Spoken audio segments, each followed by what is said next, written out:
Me oleme Tartu maratoni finišipaigas Elvas ja täna on terve maratoni raja läbinud Jaak. Räägi Jaak, kuidas jääda ellu distantsil Otepäält Elvasse?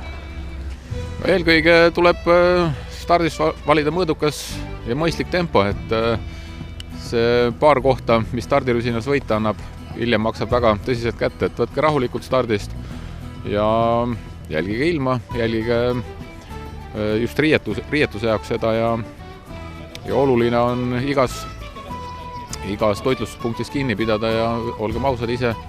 Tegin täna seda sama ja vähemalt 2 topsi jooki sai, spordijooki ja lõpupoole kisselli, ja alates palud sai juba ka kuklit nositud. Mis sa ütleksid tervisesportlasele nüüd, kui on jäänud loetud päevad maratonini, et mida veel viimasel nädalal teha saab või teha enam ei tohiks?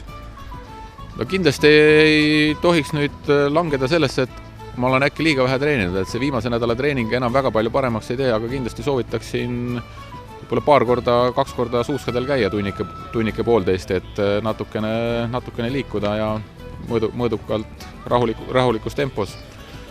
Vaadata üle suusavarustus, et ei juhtuks üllatusi, kepirihmad kindlasti, mida võib kulbid ja siis suusad ära määrida ja vaadata, et kas täna isegi võtsin kuiva mütsi, kuivad kindad, et täna oli nagu väga okei, et kuna oli märg lumi, et sai kuivad kindad ja et organism liiga maha ei jahtuks. Et siuksed lihtsad asjad, ma arvan, et ega siin treenida enam pole mõtet, et pigem natukene annata organismile puhkust. Viimased 2-3 päeva süsivesikute rikastussööki süüa, et lihas ennast nii-öelda üle laeks, et ei tekiks ohtu siukseks väsimuseks nii ruttu. Oletame, et nädala pärast õigel maratonipäeval on samasugune ilm. Kas soovitad hakata ise suuski kodus keldris määrima või võiks pöörduda spetsialistide poole? No, ma arvan, et osade inimeste jaoks kindlasti on see väljakutse, et ise kõike teha, aga sellise keerulise ilmaga tegelikult ei olegi väga keeruline. Et ma täna kohtasin väga palju rajal klassikasõitjaid, kes teadsid, et sellest on nii palju räägitud, aga ei ole julgenud. Aga täna võtsin julguse kokku, et ei ole õige maraton, et liivapaberiga karestasin suusad ära ja üllatav, peab ja jäässe ei lähe.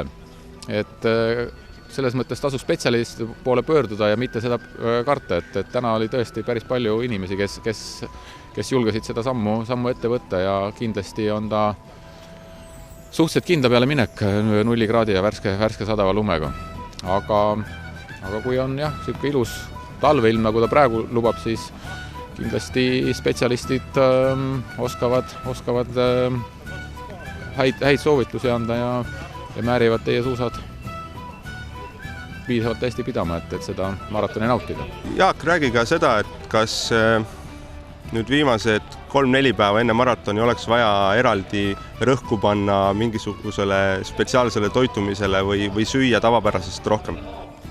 No 3-4 päeva ennem tõesti võib hakata natukene rohkem süsivesikuid tarbima, pastaroogasi, võib-olla kergemat liha, aga ütleme niimoodi, et viimane päev enne maratoni soovitaks küll toituda nii-öelda tavaliselt, et ei koguseid mitte väga suureks ajada, et pigem tavaliselt ja hommiku enne maratoni ikkagi korralik kaerahelbe pudru, rosinaid sisse, miks mitte isegi kisselli, et veel selliseid kiireid süsivesikuid ja see peaks nagu aitama oluliselt lihtsamini siin vastu pidada.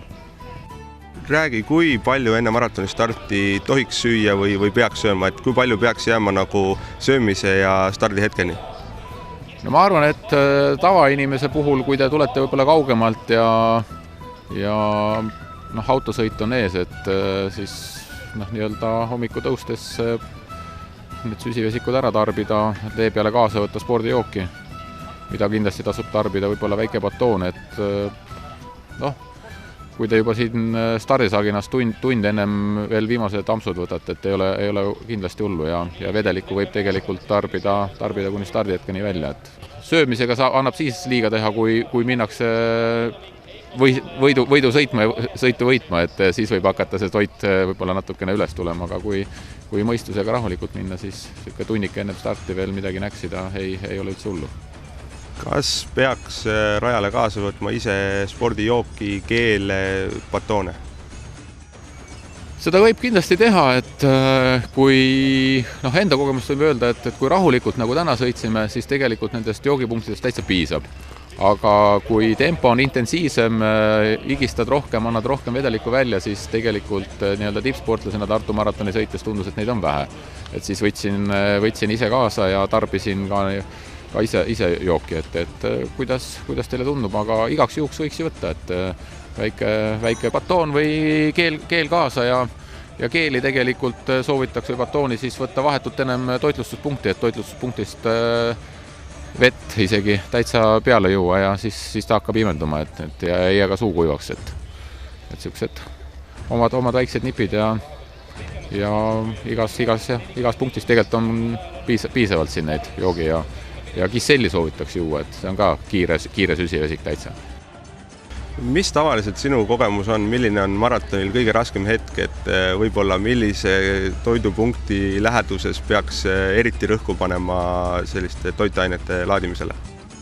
No tegelikult tuleb natuke ennem juba ennetada seda, et kui tühja kõhu tunne tuleb, siis on juba natuke hilja või jänu tuleb, et seda tuleb natuke ennetada ja teistpidi ma arvan, et alates Kuutsemäest ja Peetut ja kindlasti Palul tuleks juba tõsiselt seda toitumist võtta, et viimane lõpp on kõige raskem tavaliselt. Kui sa saaksid öelda üks 3 kõige tähtsamat asja, mida maratonile minnes maratonisõbrale südamele panna, mis need oleks?